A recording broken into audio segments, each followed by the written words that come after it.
오늘도 지난주에 이어서 사도행전 9장의 사도 바울의 회심 사건 똑같은 본문을 한 번 더 보겠습니다. 이 본문은 다음 주나 아니면 그 다음 주까지 한 번이나 두 번 더 보려고 합니다. 이 9장을 속속들이 파헤쳐서 이 9장에 일어난 이 사건이 내 삶의 현장에도 일어나도록 우리 교회, 우리 가정에도 일어나는 아주 혁명적인 믿음의 성장이, 믿음의 역사가 나타나기를 소망하는 마음으로 말씀을 준비했습니다. 그러니까 성도님들도 그런 마음으로 이 말씀 안으로 자세히 들어가시면 좋겠습니다. 제목은 똑같아요. 사울 예수를 만나다.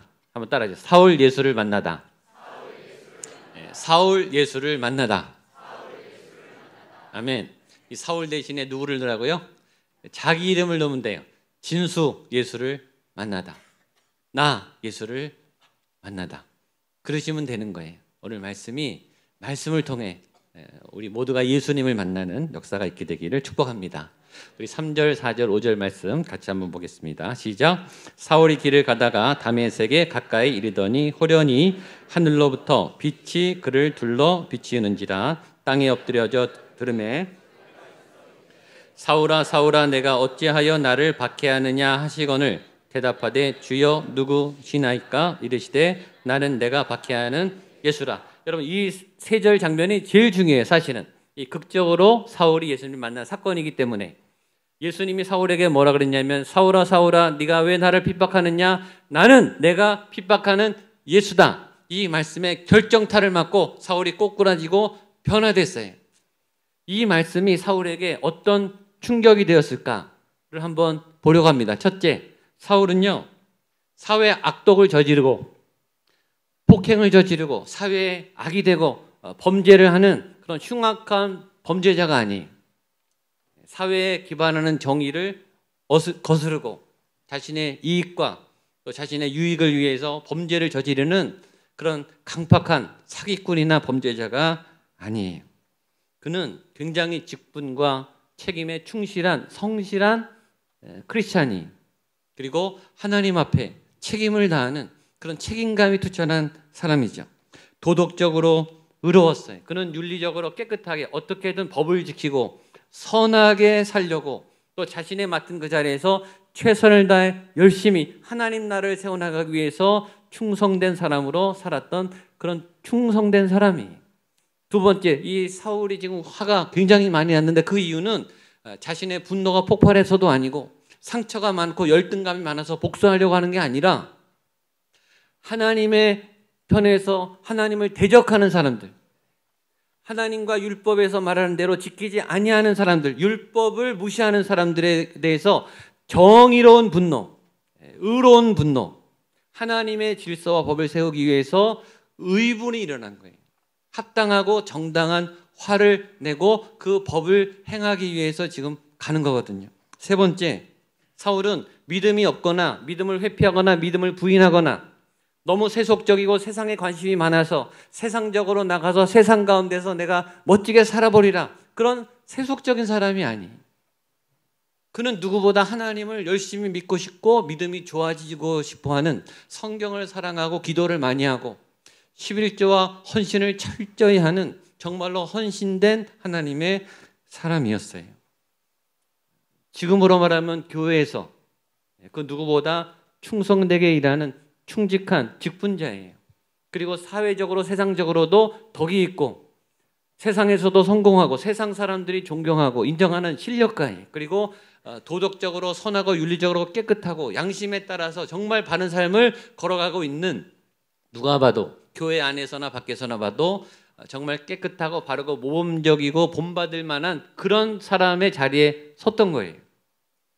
그런데 그렇게 자랑했던 그 사도 바울의 삶을 하나님이 예수님이 갑자기 나타나셔서 너는 나를 핍박하고 있다. 네가 지금 하나님의 길을 걸어가고 있는 게 아니라 하나님과 정반대의 일을 하고 있다라는 평가를 하신 거라고요. 이게 굉장한 충격이죠.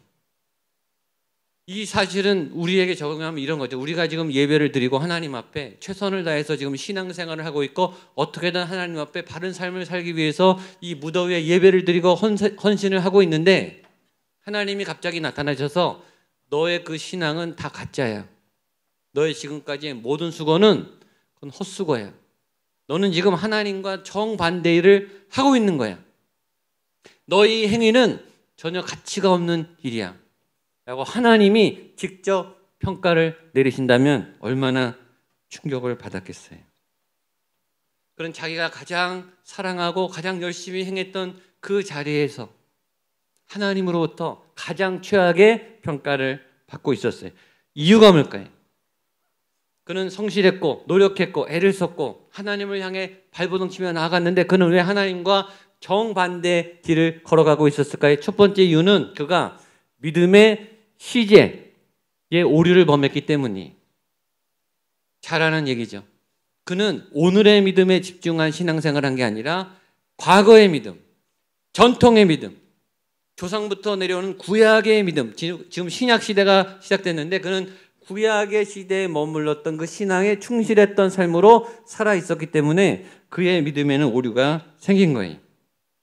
지금 오늘 여기 예수님이 지금 여기서 역사하시고 하나님이 지금 이 시대를 운영하고 계신데 사울의 신앙은 지금 여기에 하나님의 역사에 관심 있는 게 아니라 지금까지 몇천 년 동안 이어온 교회의 전통과 하나님의 그 말씀 안에 갇힌 신앙생활로 살고 있었던 거예요. 성경에 나타난 믿음은 늘 현재형이에요. 이게 굉장히 중요해요. 이게 쉬운 얘기가 아닙니다.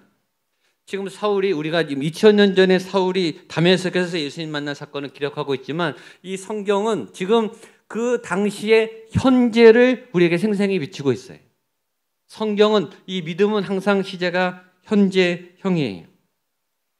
우리의 믿음이 현재형이어야 하는 이유는 하나님이 현재의 믿음을 중요시 여기는 이유는 과거도 중요하고 미래도 중요하지만 지금이 제일 중요하기 때문이에요. 이 현장, 이 현실이, 지금 이 상황, 오늘이 사실은 제일 중요하죠. 여러분들 다 아는 얘기예요. 이걸 쉽게 제가 얘기해 볼게요. 제가 2013년 12월 29일 날 처음 목양교회 왔어요. 그리고 그날 설교를 했어요. 제가 목양교회를 처음 한 거는 2013년 12월 초에 어느 장로님이 저에게 전화를 하셨어요. 담임 목회자에 대한 얘기를 하셔서 그때 전화를 받고 2013년 12월 29일 3주 후에 처음 목양교회 왔고 이 강단에서 설교를 2번 했어요. 그게 저와 목양교회의 첫 만남이에요. 그리고 그날 저는 목양교회 제가 아는 분이 한 분도 없었어요. 다 처음 보는 분이었어요. 그날 저를 본 분도 목양교회인들이 다 처음 저를 보셨을 거예요. 그리고 지금 2019년 8월입니다. 그러면 그 6년 전에 처음 왔던 그 설교를 했던 사람도 저고 지금 설교를 하는 사람도 저예요. 같은 공진수 목사예요. 같은 공진수이지만 그때 저와 지금의 저는 다르죠. 그 6년간에 저에게 무수한 경험과 사건이 있었고 이 목양교회를 통해서 수많은 경험이 쌓여 있어서 지금의 제가 여기 서 있는 거죠. 그리고 제가 2013년부터 목회를 2014년 1월부터 담임 목회 부임해서 목회를 하는 동안에 제가 그 동안에 아무리 잘했던들 오늘 제가 이 목양교회에 잘못된 결정을 하고 예배를 엉터리로 드리고 또 목회에 성실하지 않다면 과거에 아무리 잘했어도 저는 이제 오늘부터 목양교회 담임 목회를 할 자격이 없는 사람이 되는 거예요. 과거에 아무리 잘했어도. 저는 오늘 이 예배에 최선을 다해서 설교를 하고 여러분들이 하나님을 만나기 위해 최선을 다해 몸부림을 치며 예배를 준비하는 목회자로 오늘 이 자리를 지켜야 되는 거죠. 지금 이 시간이 저에게도 여러분에게도 굉장히 소중한 시간이에요. 같은 사람이지만 다른 사람이에요. 사도 바울은 이 사울은 그의 신앙이 지금 몇천 년 동안 흘러내려왔던 과거의 구약에 있는 하나님의 기반으로 갖고 있는 신앙 위에 지금 신앙생활을 하고 있는 거예요. 그래서 다메섹으로 가고 있는 거예요.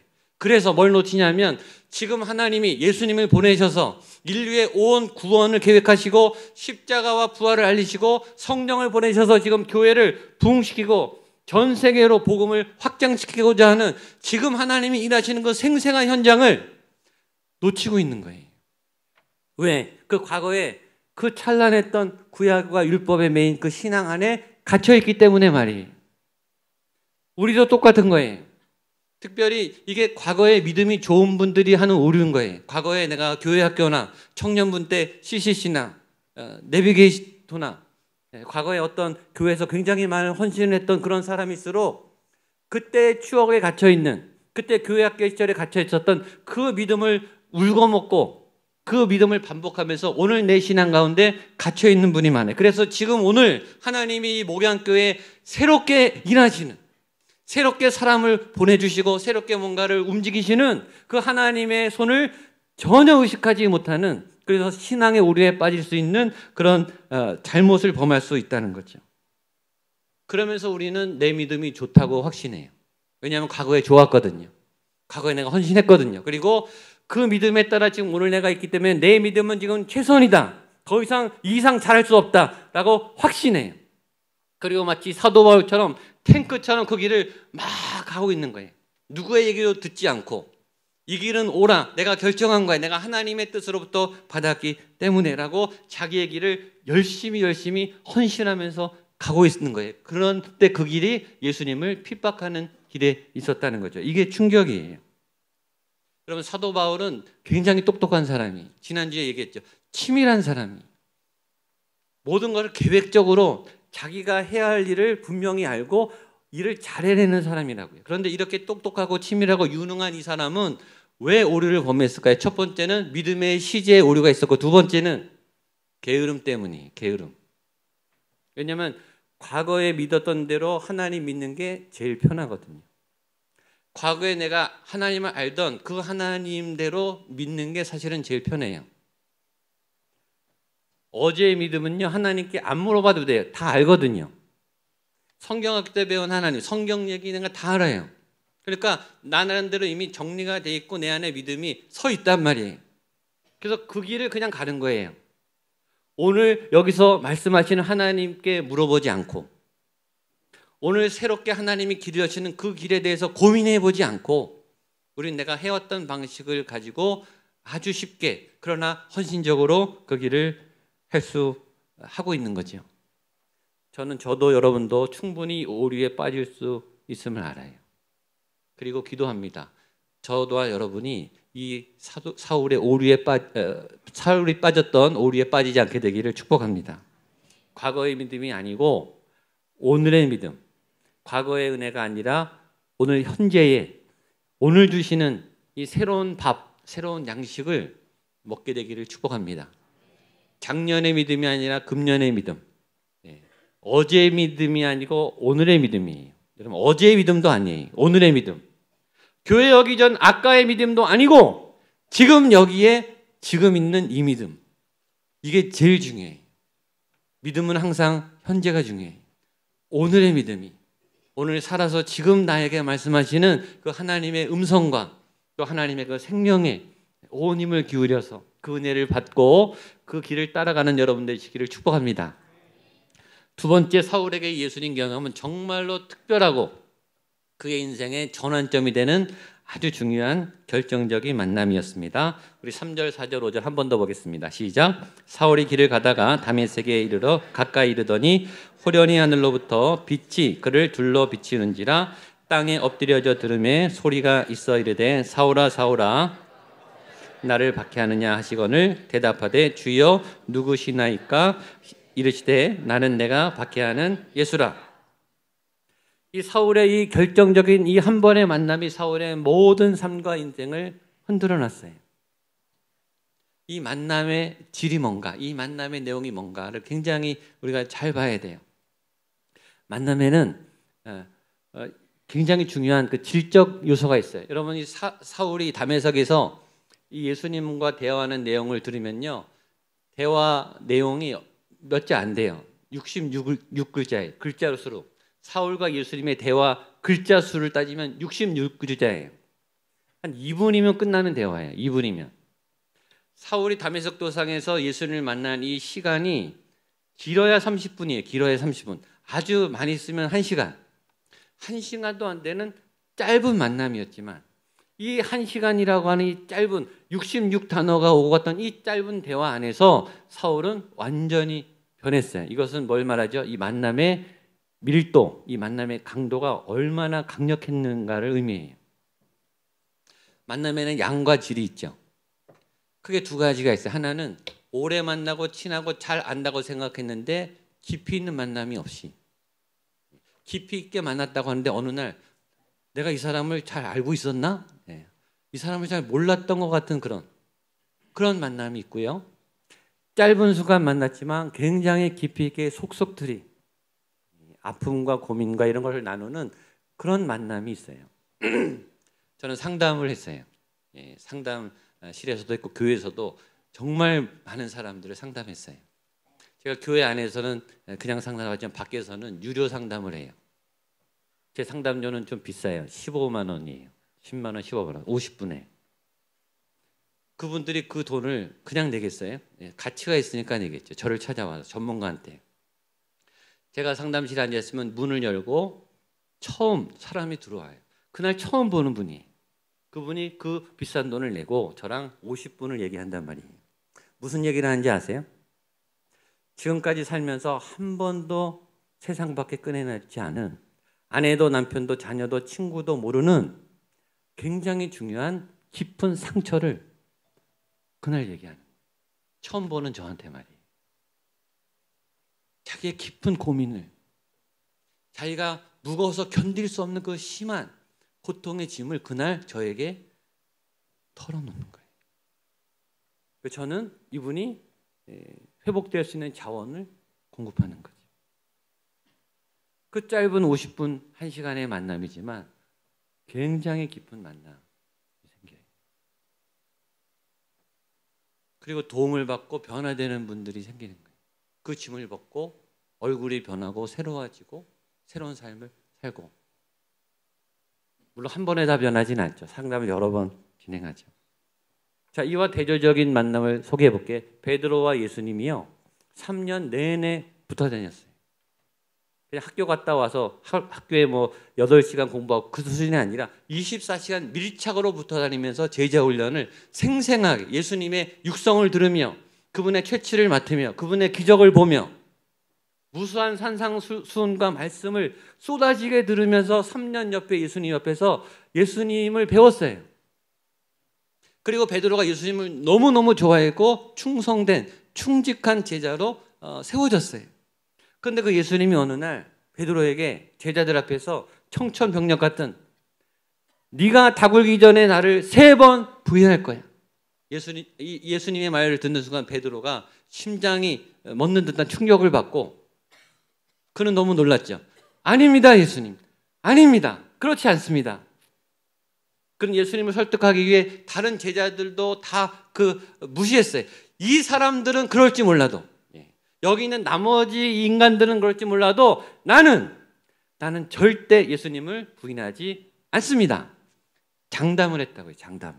그리고 그 말은 정말 진심이었어요.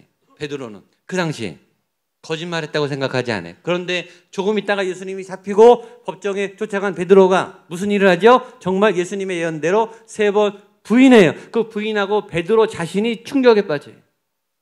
그리고 제자직을 사퇴하고 고기 잡으러 가요. 얼마나 쇼크가 컸는지. 자기도 몰랐던 자기의 아주 간악한 두려움과 이기심을 그날 본 거예요. 여러분, 이 차이가 뭘까요?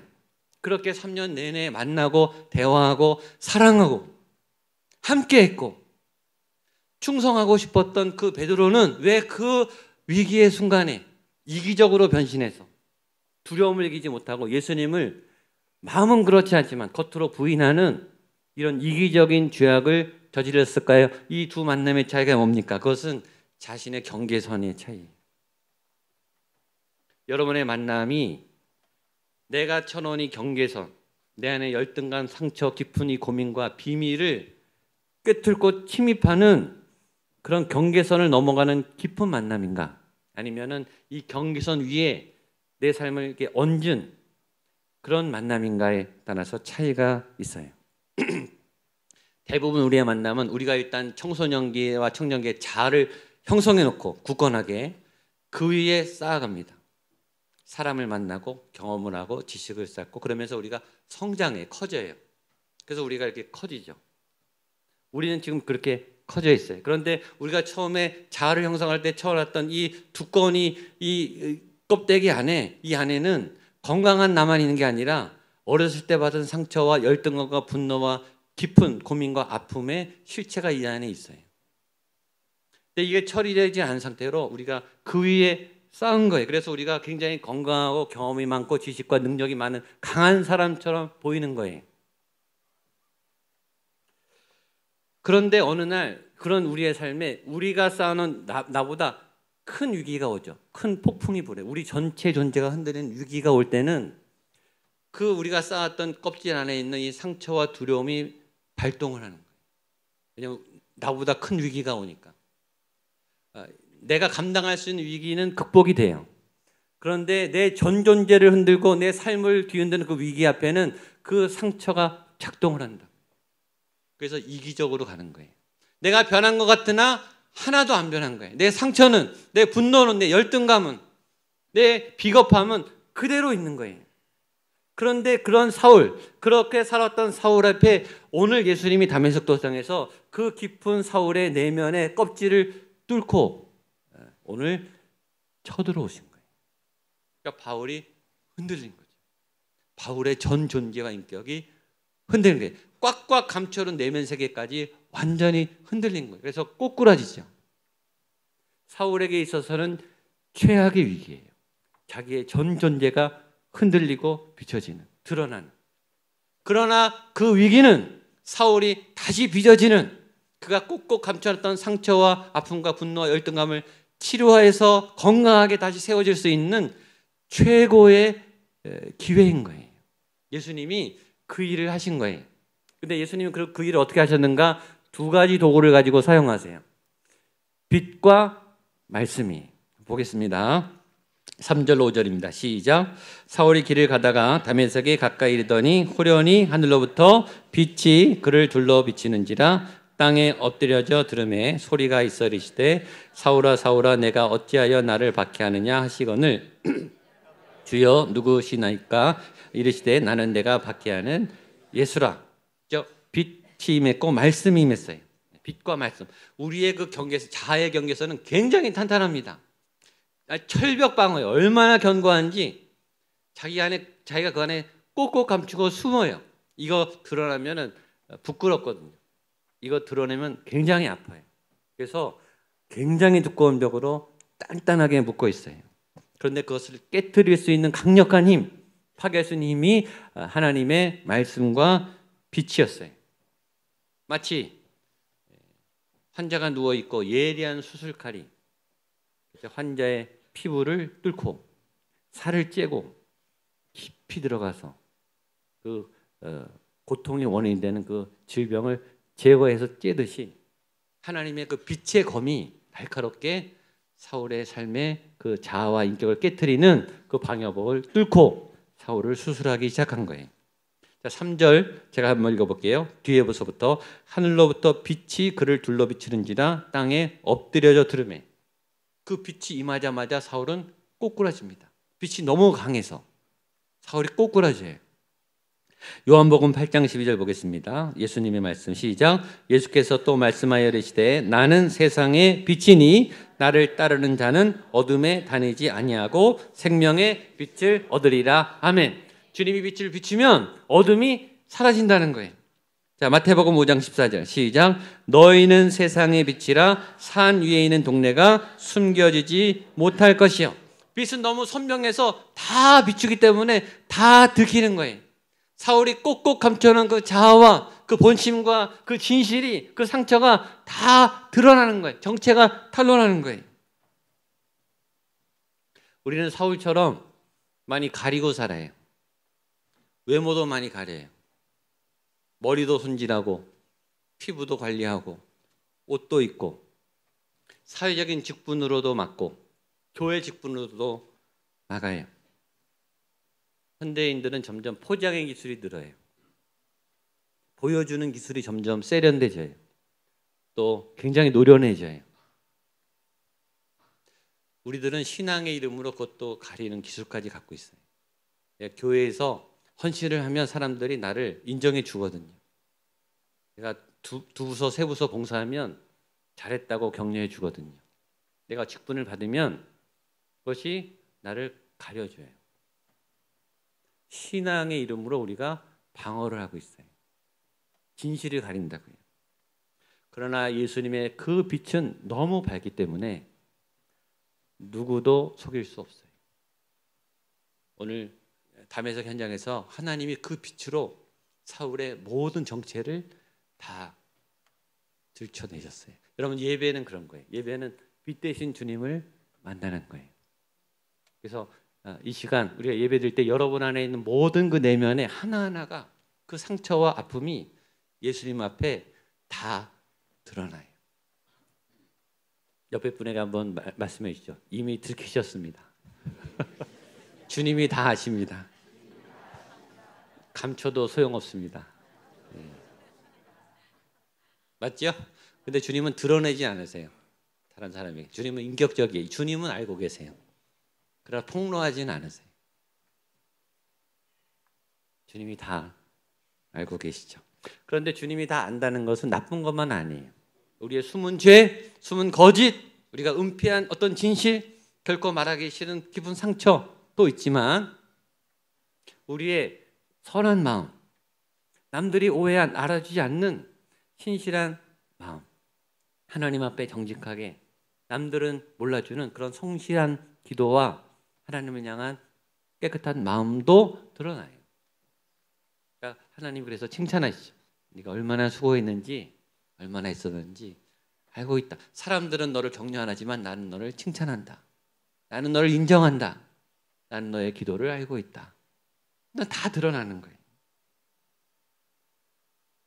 그런데 바울이요, 만만하지가 않아요. 그런 빛으로 비춰서 꼭 끌어졌는데 바울이 정신을 차리고 당신 누굽니까? 이렇게 또 대적을 하는 거예요. 맞받아치는 거예요. 이 사울이 보통 사람이 아니에요.